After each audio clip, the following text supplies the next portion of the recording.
O povoado de Serra Escura nunca mais foi o mesmo depois da noite em que as portas da capela foram arranhadas pela criatura. O medo havia se instalado nos corações. Durante o dia, as pessoas ainda tentavam seguir a rotina, cuidando dos roçados e do gado que restava, mas os olhares se cruzavam sempre com desconfiança, como se cada sombra escondesse um inimigo, como se cada árvore pudesse abrigar o mal. Quando o sol começava a se pôr atrás das serras, o silêncio tomava conta. As portas eram trancadas às pressas, as janelas fechadas, e apenas as tochas espalhadas ao redor da praça ainda iluminavam a noite, tremeluzindo como chamas frágeis diante da escuridão crescente. O padre Antônio rezava mais do que nunca. As missas se tornaram diárias e os sermões se prolongavam noite adentro. Mas nem a fé parecia suficiente para acalmar o terror que dominava o povo. Crianças desapareciam misteriosamente, algumas retiradas de dentro das próprias casas. Homens que se aventuravam pela mata durante o dia não voltavam mais.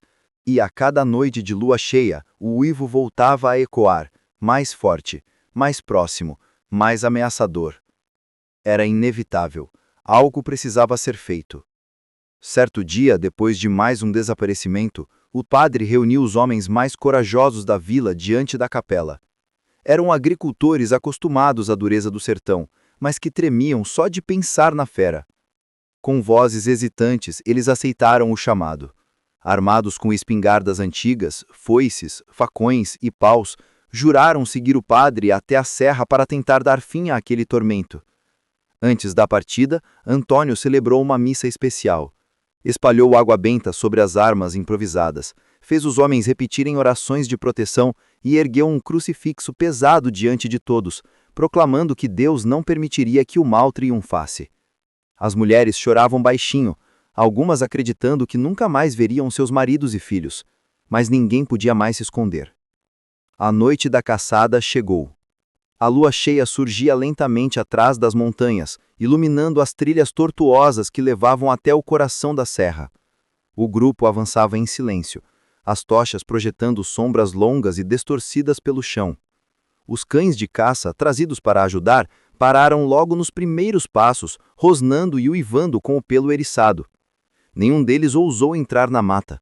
Era como se percebessem algo que os homens não conseguiam compreender. Conforme subiam a serra, o ar ficava mais frio e pesado. O cheiro de umidade se misturava a um odor metálico que lembrava sangue velho. O silêncio era quebrado apenas pelo estalar dos galhos sob os pés e pelo som distante de corujas. De repente, um dos homens gritou. À frente, encontraram uma pequena clareira coberta de ossos. Havia restos de animais, mas também ossos humanos, alguns ainda com pedaços de roupas esfarrapadas. Era como se a criatura tivesse feito dali seu covil, espalhando os restos das vítimas como um aviso. O padre se ajoelhou diante da cena, rezando com fervor, enquanto os outros homens se entreolhavam com o rosto pálido. Ninguém queria seguir adiante, mas já era tarde demais. Foi nesse momento que o uivo ecoou pela floresta. Não era distante como antes, soava próximo, tão próximo que parecia vibrar no peito de cada um deles. As tochas tremularam, como se o ar tivesse sido tomado por uma força invisível. De repente, algo se moveu entre as árvores. Olhos vermelhos brilharam na escuridão, observando-os com uma inteligência fria. A criatura surgiu apenas por instantes, rápida demais para ser vista com clareza, mas o suficiente para que todos percebessem sua forma impossível. O corpo era disforme, meio homem, meio fera, coberto por pelos escuros e grossos. Caminhava sobre duas pernas, mas suas mãos terminavam em garras longas e afiadas. A cabeça lembrava de um lobo, mas os dentes, grandes e pontiagudos, pareciam mais adequados a um pesadelo do que a um animal da terra. Um dos homens disparou a espingarda, e o estrondo ecoou pela serra. O tiro atingiu a criatura, mas em vez de cair, ela soltou um rugido que fez o sangue de todos gelar. Em seguida, avançou com velocidade sobrenatural. Um dos camponeses foi atingido em cheio.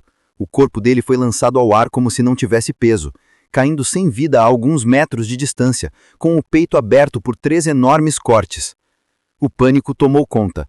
Os homens gritavam, tentavam golpear a fera com foices e facões, mas era como se estivessem lutando contra o próprio vento. O padre, em meio ao caos, ergueu seu crucifixo e começou a rezar em voz alta, clamando por proteção divina. A criatura parou por um instante, fitando-o com olhos vermelhos ardentes. Não o atacou, mas pareceu estremecer, como se houvesse algo na fé do padre que a incomodasse. O silêncio se fez por alguns segundos, até que outro disparo ecoou. Mais uma vez a fera foi atingida, mas não caiu. Com um salto impressionante, desapareceu na mata, deixando apenas o som pesado de sua respiração e o rastro de sangue espalhado pelo chão. Os sobreviventes se reuniram em choque. 2 homens estavam mortos, dilacerados de maneira brutal. Outros estavam feridos, tremendo de medo. O padre tentava manter a calma, mas dentro de si já sabia. Aquilo não era um inimigo que pudesse ser derrotado apenas com balas ou lâminas. Era uma maldição, e apenas algo além do humano poderia vencê-la. Eles retornaram ao povoado em silêncio, carregando os corpos de que tombaram. As famílias choravam e a esperança desaparecia a cada dia. O povoado começou a se esvaziar. Muitos decidiram partir, abandonar suas casas, levando apenas o que podiam carregar. Os que ficaram viviam trancados, como prisioneiros dentro de suas próprias moradias. O padre permaneceu na capela rezando sozinho. Ele acreditava que a criatura havia sido ferida, mas não morta. Sabia que ainda rondava as matas, aguardando, observando, talvez escolhendo a próxima vítima. Com o passar dos meses, os ataques continuaram, sempre em noites de lua cheia. Pessoas desapareciam, animais eram encontrados em pedaços e o povoado se transformava em um lugar de silêncio e medo.